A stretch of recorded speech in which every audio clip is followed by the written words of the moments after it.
माननीय मुख्यमंत्री जी का अंगों पर सजा करके स्वागत करने का कष्ट करें। एक बार तालियों से स्वागत करने का कष्ट करें। भारत माता की तालियों से स्वागत कीजिए। आपके बीच में हम सभी के अतिथि आए हैं, तालियों से स्वागत करने का कष्ट करें। भारतीय जनता पार्टी बोले और मुसलमानों को एक करके 2024 में मोदी जी को हराएंगे।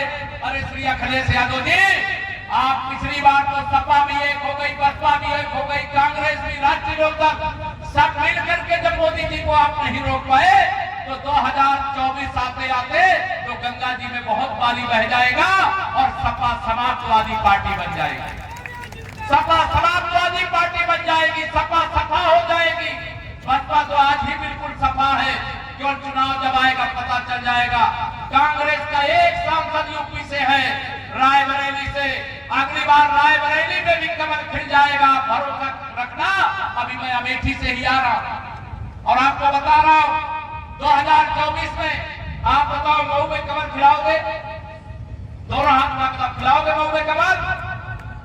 मेहनत करना पड़ेगा, पसीना बहाना पड़ेगा। माननीय मोदी जी के नेतृत्व में 9 साल का जो कार्यकाल है देश को 90 साल आगे ले जाने का काम किया है और भरोसा रखना अगला 5 साल हिंदुस्तान को 100 साल आगे ले जाने का काम करेगा। 100 साल। प्रधानमंत्री जी के खिलाफ प्रधानमंत्री पद का उम्मीदवार खोज रहे हैं। आप बताइए हिंदुस्तान में किसी दल के पास माननीय नरेंद्र मोदी जी जैसा देश की सेवा करने वाला कोई प्रधानमंत्री बनने लायक नेता है क्या? है क्या? दोनों हक में बताओ, है क्या? मोदी जी का विकल्प केवल मोदी जी है। पिछली बार हमारी 64 सीटें जीती थी, हम 16 सीटों पे चुनाव हार गए थे, लेकिन 16 में से जो हम जीत लिए हैं, एक अखिलेश यादव जी आजमगढ़ से थे, वहां दिनेश लाल यादव निरहुआ इस समय भारतीय जनता पार्टी के सांसद, और रामपुर जहां से अखिलेश यादव के चच्चा आजम खान चुनाव जीते थे, वहां पर भी घनश्याम लोधी जी के नेतृत्व में भारतीय जनता पार्टी का कमल खिल चुका। 2024 में उत्तर प्रदेश से 80 की 80 लोकसभा सीटों पर कमल खिलाना है। बताओ खिलाने में सहयोग करोगे? सहयोग करोगे?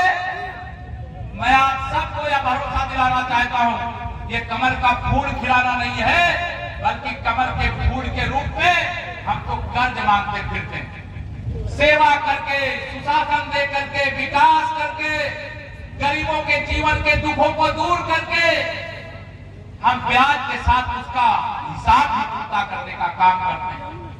2017 में जो विधानसभा के अंदर आंधी चली, 325 विधायक आप लोगों ने जिताया।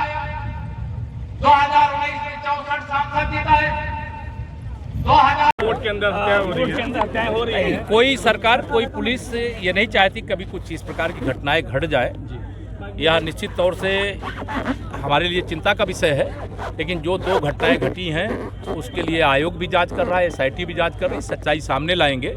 हमारी इच्छा यही रहती है, हमारी सरकार की इच्छा यही है, जो इस प्रकार के अपराधी हैं उनके खिलाफ ठोस पैरवी करके उनको चाहे आजीवन कारावास दिलवाया जाए, चाहे फांसी के फंदे तक पहुंचवाया जाए, लेकिन हम कानून के माध्यम से सजा देने का प्रयास करवाते हैं। यादव सर रथ लेकर चले मगर कहीं दिखाई नहीं दे रहे हैं। अखिलेश यादव जी अभी तो दिखाई नहीं दे रहे हैं। 2024 के बाद फिर विदेश जाना पड़ेगा। सर आपकी जनसभा में बलिया में भीड़ नहीं थी? नहीं, भीड़ बहुत थी। मैं देखा